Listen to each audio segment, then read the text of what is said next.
Bonjour tout le monde. Alors aujourd'hui, nous allons travailler sur la séquence numéro 5, les fourberies de Scapin, et plus précisément la séance numéro 2 par rapport à l'acte 1, scène 1.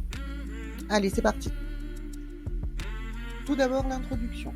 Dans cette séance, nous allons travailler sur l'acte 1, scène 1 des fourberies de Scapin, écrit par Molière. Nous verrons donc l'utilité d'une scène d'exposition au théâtre.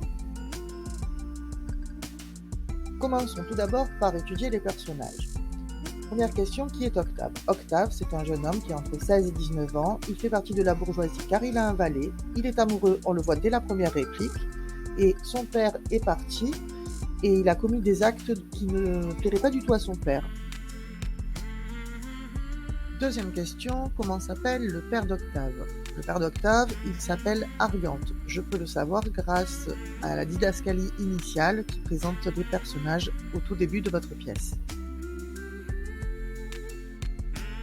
Troisième question, est-ce que Argante est présent sur scène? Non, il n'est pas sur la scène, il est juste évoqué par les deux personnages qui sont eux présents sur scène, Octave et Sylvestre, et qui parlent et présentent donc le personnage de manière indirecte. Grâce à cette présentation indirecte, nous pouvons donc en déduire le caractère d'Argante. Étant donné que son fils et son valet en ont peur, on peut en déduire qu'il est très autoritaire et surtout assez colérique. Il ne veut pas qu'on aille contre son avis. Passons enfin au personnage de Sylvestre. Qui est-il? Quel est son rôle? Sylvestre, c'est le valet d'Octave et donc aussi forcément d'Argante. Il est aussi le tuteur, entre guillemets, d'Octave, puisque c'est lui qui a la responsabilité d'Octave pendant l'absence de son père. Il est aussi son confident, il sait tout sur lui. Quel est le caractère de Sylvestre? Tout d'abord, ce qu'il faut savoir, c'est que Sylvestre est un personnage essentiellement comique. C'est un personnage qui est peureux, il suffit de voir sa réaction à l'idée que le maître rentre à la maison, et aussi très peu autoritaire, parce que s'il avait été autoritaire, Octave n'aurait certainement fait aucune bêtise. Passons maintenant au grand 2, l'histoire, le thème principal de cette scène. En réalité, quel est le problème d'Octave? Il apprend que son père, il est rentré, il a l'intention de le marier avec la fille de l'un de ses amis, qu'il a ramené avec lui, et donc le mariage, il est imminent puisque la mariée arrive dans la matinée. En quoi est-ce un problème? Techniquement, le mariage arrangé, c'est pas un problème, puisque c'est habituel à ce siècle-là. Mais le problème, c'est que Octave, il est amoureux d'une autre fille, et du coup, il ne veut pas se marier avec quelqu'un qu'il n'aime pas et qu'il ne connaît pas.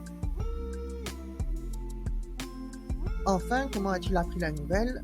Son oncle, qui sait tout, surtout sur ses affaires amoureuses, lui a écrit une lettre pour l'informer du retour de son père. Manque de chance pour lui, la lettre arrive en même temps que le père.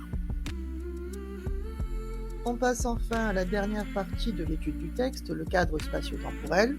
Où se passe la pièce? Elle se passe à Naples, en Italie, et on le sait grâce à la première didascalie de la scène 1. Enfin, pour le cadre temporel, la pièce se passe au XVIIe siècle, elle est contemporaine à son auteur, c'est-à-dire Molière, qui vit à ce siècle-là. Pour terminer, le PAPL qui porte sur la scène d'exposition. C'est une scène qui donne au spectateur l'information nécessaire au début de la pièce. En gros, elle permet d'exposer les différents personnages, le lieu, le thème et le genre de la pièce.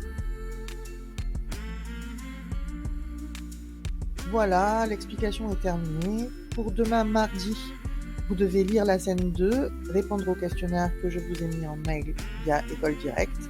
Et pour le rendez-vous, on se retrouve jeudi aux mêmes heures que d'habitude sur Discord. À bientôt, prenez soin de vous.